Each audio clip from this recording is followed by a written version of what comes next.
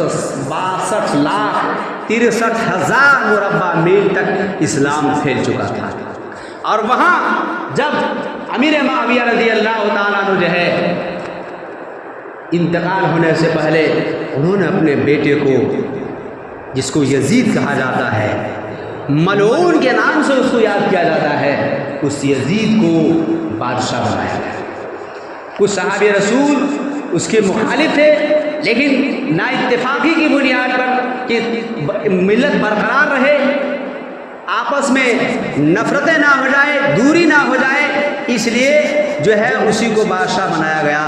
میرے دوستو کچھ صحابہ رسول نے اس لیے کہا کہ ابھی صحابہ رسول باحیات ہیں، چند صحابہ رسول جس نے امام حسین رضی اللہ عنہ ہے، عبداللہ بن زبیر ہے اور دیگر صحابہ رسول ہے، اس لیے اس کو بنایا جائے، یہ افضل ہے بادشاہیت کے لائق۔